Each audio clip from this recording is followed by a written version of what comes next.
you might not be able to understand my accent as well. Not northern, it's quite a long way down south from New Zealand. So if you have any problems understanding me, just let me know. We've had some excellent presentations today, first with Marie explaining the CRC and the changes from the government response, and then some presentations looking at the practical ways that organisations can look at taking energy efficiency measures and improve their performance under the CRC. What I want to run through today is some of the key areas of the CRC that organisations that we have been looking with, both in the private and public sector, key issues that they have been dealing with and aspects that have been causing them some concern for compliance under the CRC. These are the topics that I was going to focus on today. First of all, liability. Why do organisations care about the CRC? Then just running through the structure that Marie followed this morning, and it is the basic structure that organisations will look at when they're looking at how they're going to be covered by the CRC. Firstly, who's the participant, looking at where you're responsible for supply, how your properties are going to be covered, how any exclusions will apply to you, and then ongoing, what commercial agreements you have in place and any transactional issues that may arise, and projects. So first of all, liability. We've heard this morning that it is a mandatory scheme, and there are some pretty hefty civil penalties. For example, failure to register, the maximum penalty that you're looking at there is £45,000. Obviously for larger organisations that's going to be a smaller effect, but for smaller organisations that's going to be quite significant. There are criminal offences under the scheme. Directors of organisations need to sign off on the information that you're submitting for the CRC and can be liable with criminal penalties. The cost of the scheme to participants is one of the key things that people within organisations are asked by their board members. And that includes not only the registration costs, which is about £2,000 in the first year and about £1,000 in ongoing costs. You've got your cost of allowances. Some of the organisations that I'm working with, they're looking at about £6 million that they need to budget for up front. And then your ongoing internal administrative costs and compliance costs. The issue here is that when the board asks you, how much is the CRC going to cost me? The question the answer at the moment is, well, I don't really know, because you've got revenue recycling that comes back, and although you're outlaying the cost of allowances, the question of what you're going to get back at the end of it is up in the air. So at this stage, when we haven't seen any performance league table, and perhaps how your organisation is going to look compared to other organisations, it's very hard to get to grips with what the actual cost will be for your organisation.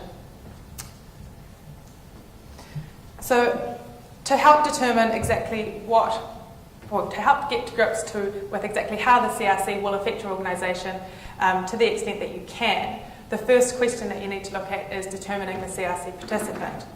As you can see, both private and public organisations will be looking at a number of factors. We've heard about some of these in Marie's presentation already this morning. Looking at the Companies Act definitions of parent and undertaking. Those are really wide-reaching, so that organisations need to look at whether different parts of their structure qualify as an undertaking under these definitions. An undertaking will include majority ownership, so where there's any joint ventures, that's automatically included as a subsidiary or as an undertaking, as a group member, where you've got a majority ownership in that JV. So as well as looking at whether you've got subsidiaries and JVs to cover under these definitions of undertaking, you also need to look at the definition of franchises under the order and whether your organisation has any kind of relationships that would meet that definition. Public organisations have a number of factors to look at as well. As Marie told us this morning, public authorities under the Freedom of Information Act are going to be covered under the CRC.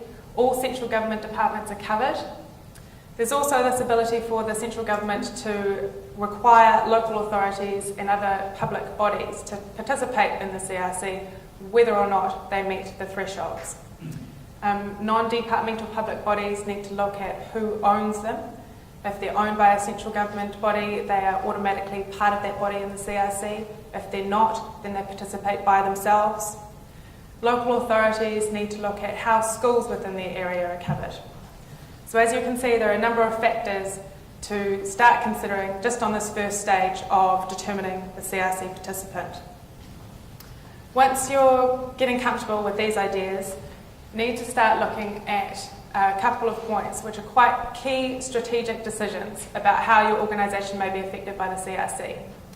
A lot of people think that nominating the primary member is just something for organisations where you have an overseas parent company. Under the wording of the draft order as it is at the moment, all organisations have the ability to nominate the primary member, and this is the person who takes on all the obligations of the CRC.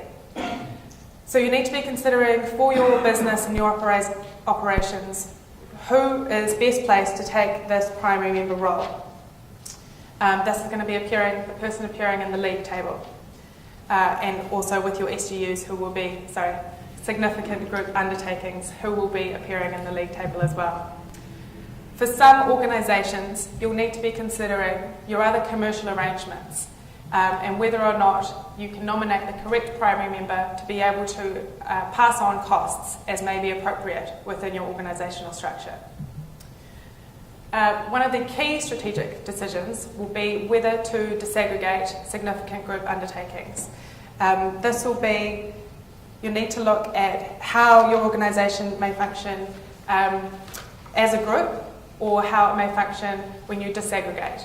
So trying to understand participation and how you might perform in the performance league table. This will be key not only for your financial reporting, but for organisations that may have SGUs that operate within different sectors. For example, we work within a client that has both water and waste organisations. And for their water arm of the business, it may be more important for them to perform well in the performance league table as compared to their waste sector business. So this option that you have for disaggregation is quite a key strategic decision for organisations' performance. Relevant decisions are a similar type of concept, but applying to the public sector, and these can apply regardless of whether or not the body itself meets the 6,000 megawatt hour threshold. So this may apply to distinct parts of public bodies that would otherwise not think that they were up for any type of liabilities under the CRC. After you've looked at who the CRC participant is, the next key aspect will be, are you responsible for supply? Previously, we had the overarching concept of counterparty to the energy supply contract. Now, the government response has slightly modified that approach, and we've seen that there will be a new updated definition of supply. There will be what is called a direct supply, which will be your usual concept of counterparty to the energy supply contract. And what this will be key for is structuring agreements going forward on any projects where you need to be considering, do I want this to be a supply agreement for the purposes of the CRC? For example, and as I'll go into a little bit more detail in one of the later slides, if you're doing any projects to generate electricity and you're wanting to gain credit under the CRC for the generation of that electricity, you need to be ensuring that the agreements that you're putting in place will fit this definition of supply and be appropriately recognised under the CRC. Indirect supply is something that the definition of supply has been expanded to cover. It's not what you would expect to cover from indirect supply, but just a specific CHP arrangement and scenario where you have a CHP arrangement in place, the person taking the electricity is responsible for the input fuel. Where there are other scenarios of indirect supply, that is captured by what is called the onward supply exclusion. So there needs to be quite a good understanding of your supply arrangements and whether they're covered under direct supply, whether it's an indirect supply, or whether it's an onward supply or not for own use exclusion. There's also the concept of self-supply to grapple with. This is predominantly for those within the energy supply business. Electricity generators in particular will be looking at this and querying the extent of the application. Self-supply when it is for the purposes of supply, generation, distribution and transmission is excluded from the CRC and is therefore not a supply under the CRC. There's currently very little guidance on the extent of the application of that exclusion. The fourth aspect of the definition of supply is the landlord and tenant aspect. And this is the issue that we see where if a landlord has the direct supply relationship for a building that they have tenants in, they take on the emissions responsibility under the CRC for that energy supply. I think most of us will be quite familiar now that the CRC itself doesn't have any apportionment framework within it for this, and there's no statutory right for the landlord to pass on allowance costs or indeed any provision for them to deal with revenue recycling back to tenant organisations. This means that when a landlord's trying to deal with any type of allocation of costs, these agreements will be outside of the CRC framework. There's four key options that a landlord may be looking to deal with these costs. The first option may be administratively the simplest. Simply absorb the costs and have your own revenue recycling payments back. Some organisations are taking this approach just because the administrative complexities on trying to allocate out what a cost will be to each facility that you may own is going to be a significant burden. Energy efficiency investment funds is something that the government put forward as an idea. The idea behind this is that all of the costs of allowances are paid into a pot, and all of the revenue recycling payments that you receive are paid into a pot, which that money is then applied to implement energy efficiency measures to a particular building. If a landlord looks to recover costs, there are two possible ways that they could look at doing this. Through the service charge, current commercial agreements are unlikely to have considered these type of charges, so it will be interesting to see whether any existing service charges could be used to recover these costs. A memorandum of understanding could be entered into between the landlord and tenant as to how the costs could be allocated. You then go down to issues of exactly how is a landlord going to try and charge a tenant for these allowances. Are they going to be charging them an average price for the allowances? Are they going to try and work out what the actual cost is for the allowances? Are they going to ring fence it for particular buildings that they have? So there's a lot of issues that would need to be ironed out if there is going to be a chargeback. And in all of these cases, if you're acting as a tenant, you'd want to see a lot of clarity around exactly what you're being charged for and how that works out. Other issues are the timing. The CRC operates on a financial year, whereas most of the rent review processes operate on a calendar year. You've also got issues with tenants coming in and out of buildings and how you're charging them for allowances for a year based on when you're receiving revenue recycling for that actual energy use. Other issues that you may see in leases are further restrictions on how a tenant may be able to use a building. A landlord, if they're going to be paying for the CRC costs relating to the energy use of a tenant, may be putting in further restricted covenants on the activities that can occur in the building, whether or not the tenant can alienate that lease, so that restrictions on alienation, so there can be no greater energy demanding activities taking place. And also you may see a growth in what we call green leases, which is generally landlords and tenants working together to ensure that energy efficiency is a core aspect contained within the lease. So after you've grappled with what your organisation is and which supplies you are responsible for, you're then going to be looking at the possible application of exclusions to your organisation. This has been causing quite a number of worries to a few of our clients. The CCA exclusion is a tricky one. It seems quite straightforward in that it applies on 3 separate levels, but a CCA can apply at a business trading level, which is not necessarily an undertaking that is recognised for the purposes of the CRC. So what I'm meaning there is that under the CRC you're recognised as undertaking entities, whereas a CCA could apply to a business which operates between undertakings. which then makes it quite difficult to understand which emissions you're excluding under the CRC.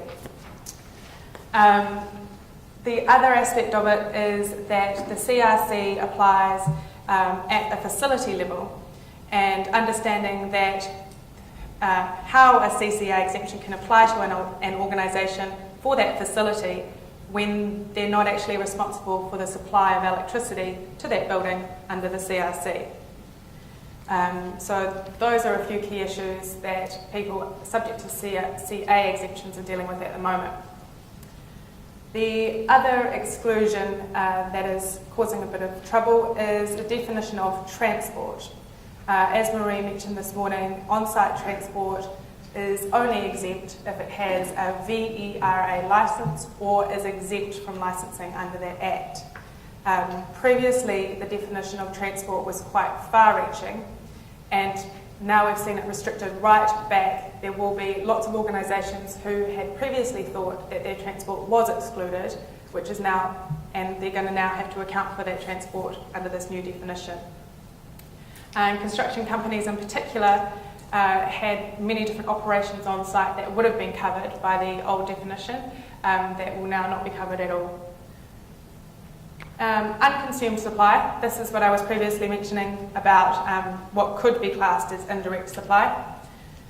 Onward supply will be exempt from the CRC, but it's not yet clear about who will actually pick up the responsibility for that supply.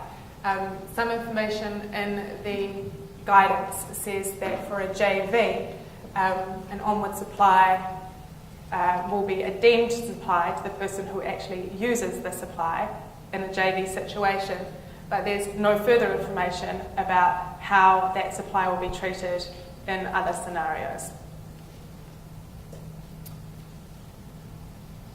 So after you've gone through the definition of the CRC participant, your supply agreements, your exclusions, you start to look at transactions. This is going to be quite an important issue going forward after you've met the big hurdle of registration and getting your administrative aspects in force, but also it's key pre-CRC as well. This is because when you're registering your organisation, you need to look at the organisation as at 31 December 2008. You might have changes during the period of the year 2008, in which you have to account for through your 2008 energy use, and also in between 2008 and your registration time in 2010. So what you need to be considering there is, first of all, looking at the guidance and about how your particular transaction will be treated, and making sure that you've got the information that you require in order to be able to comply with the CRC and the registration requirements. Can I just clarify? Sure. CRC, okay, there isn't a CIC, that's your act. It is. And during phases, it'll be key to keep this in mind, because you'll be required to, particularly with transactions involving significant group undertakings, because on the year of purchase of that significant group undertaking, you'll be taking on the obligations throughout that scheme year. So that means you'll be required to report on the emissions for that organisation during the period when you weren't actually in control of that organisation. So this means that the supply of information will be key. You'll also need to be looking at the transfer of allowances inside of transactions, how that will occur, or if you've chosen not to transfer the allowances, whether or not any compensation for the price of those allowances will be taken into account as part of the transaction. So the CRC will be a key issue, well, not a key issue, but another issue to look at in a commercial due diligence transaction. The CRC will also affect any commercial arrangements that you have that deal with that affect the energy efficiency of your organisation. There may be some agreements that you have whereby operations of your organisation are carried out by a third party, but for which you still maintain obligations under the CRC. What organisations may be looking to do will be to looking to either pass on the costs of the CRC to those third-party organisations, or ensuring that they have energy efficiency measures in those agreements, so that all of these third parties that you have agreements with will be acting in a way that ensures that you're complying with the CRC. And finally, project costs and pitches. When you're looking at pricing a job or a project such as a PFI project, you need to consider the contractual structures that will be in place once the project is up and running and throughout the construction of the process, to be able to understand who will have responsibility for supply throughout the project and how you allocate CRC costs or incorporate the costs in the price of the project.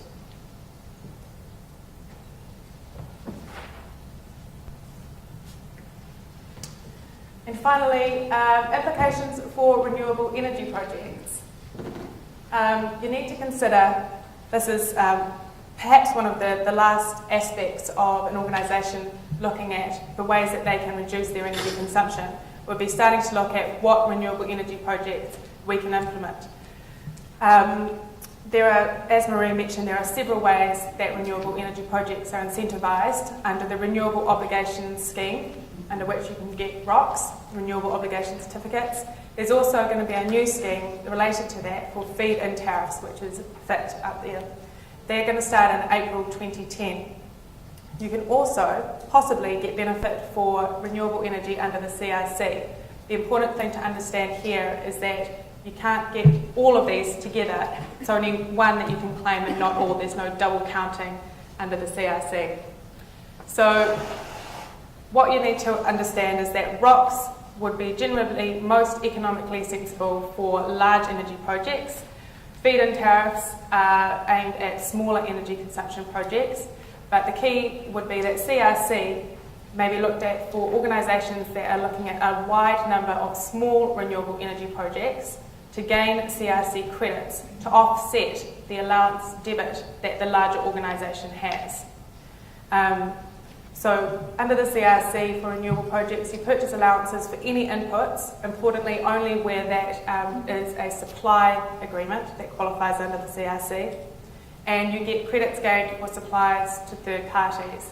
As I previously mentioned, you need to ensure that the arrangement that you have with those third parties is a supply agreement for the purposes of the CRC.